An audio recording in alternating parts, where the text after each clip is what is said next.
ভর্ত করা 2 বছর হয়ে গেল, এখনো বুঝাইনি। আমরা সকলের কাছে দোয়া চাই, বাচ্চা জীবিত। মুর্শিদ কি কালকে এসেছিল? কালকে আসেনি, হ্যাঁ আসছিল একবার। কখন? প্রায় বাচ্চা পড়া 10 মিনিট পর আসছিল, আসা দেখে পরে চলে গেছে, আর তার দেখা পাইনি। সে কি পালিয়ে গেছে?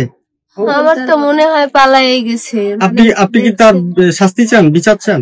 হ্যাঁ আমি তার বিচার চাই। 3টা গর্ত করে থুইছে ওরকম করে, একটাও মোজায়নি। 3টাই আমার বাড়ির আশেপাশে।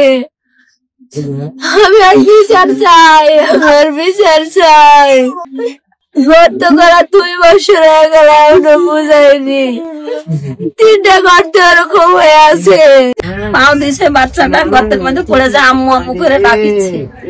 এগুলো টাকা দেখে বলছে আমার বাচ্চা কই, কাম দিচ্ছে পড়েছে নাকি পুকুরে দেখছে নাই, ওই গর্ত খেয়াল করে দেখছে আম্মু আম্মু করে ডাকিছে। গর্তের মধ্যে পড়ে আল্লাহ, আমরা সকলের কাছে দোয়া চাই, বাচ্চা জীবিত।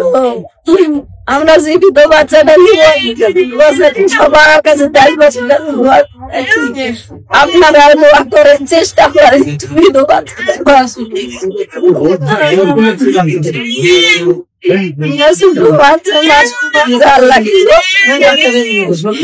সবাই আপনারা দোয়া করেন, দেশবাসীর কাছে দোয়া চান আপনারা।